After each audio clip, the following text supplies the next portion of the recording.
Villanueva, Villaraza Suarez, Villarica, Biolago, Yap Christopherson, Yap Edvic, Yap Eric, Zamora Amparo Maria, Zubiri.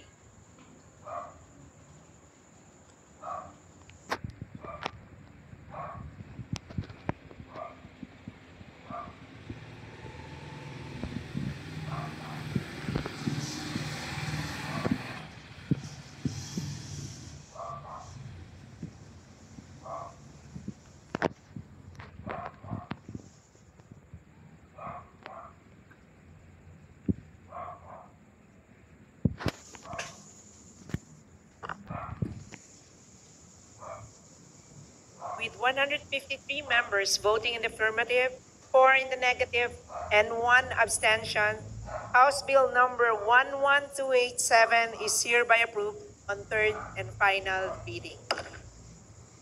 Majority Leader.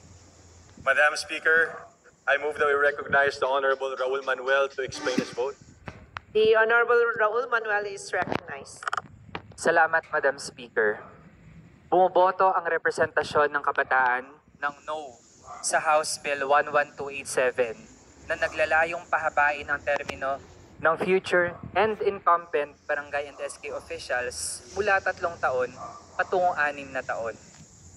Mula sa ating pagtatanong sa mga kabataang nasa SK, inamin nila na makakatulong ang 3-year term kung sakali dahil noong 2023 lamang sila naihalal at naging masyadong maikli ang 2 taon para sa kanilang mga proyekto at plano para sa mga kabataan.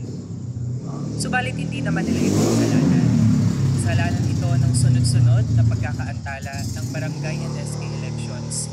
Kaya napahaba ang termino ng mga tao ng SK at napaikli naman ang termino ng kasalukuyang SK. Ngayon, Madam Speaker, naniniwala ang kabataan na hindi 6-year term ang kailangan ng ating mga opisyales sa antas ng barangay. Tinututulan natin ang panukalang batas na ito sa 3 batayan. Una, this bill effectively postpones the upcoming barangay and SK elections and risks being challenged at the Supreme Court, which ruled that barangay and SK elections must not be postponed without grave and sufficient reasons. Pangalawa, labis na makakaapekto ang panukalang batas na ito sa ating mga lider kabataan sa SK. Para maging SK, kailangan ang edad ay nasa 18 to 24 years old. Napakaraming pagbabago ang kinakaharap ng isang kabataan sa puntong ito ng kanilang buhay. Pagpasok sa kolehiyo, pagtatapos sa kolehiyo, paghahanap ng trabaho, paghahanda para magpamilya, at marami pang ibang milestones and major life decisions. Kung ang SK ay tunay na avenue para sa paglikha ng mga susunod na pinuno mula sa hanay ng kabataan, hindi nito kinakailangan ang 6 na taong itatagal ng kanilang termino. Pangatlo at panghuli, Madam Speaker, ang pagpapahaba ng termino ng barangay and SK officials ay magdudulot ng political entrenchment. Sa halip na may halalan kada 3 taon, na accountability mechanism ng taong bayan para mapanatili ang pananagutan ng elected officials sa barangay level, tatagal hanggang 6 na taon ang pagkakaupo ng mga opisyal. Mapapalala ang padrino system sa pagitan ng mga opisyal sa barangay level at iba pang antas ng pamamahala.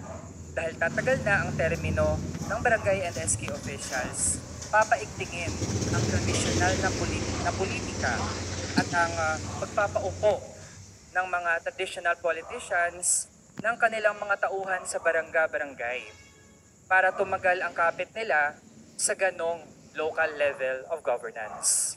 Ang kinakailangan ng ating mga SK ay patuloy na pagsuporta sa kanila sa pamamagitan ng mga naisabatas na ng Kamara tulad ng SK Compensation and Empowerment Law.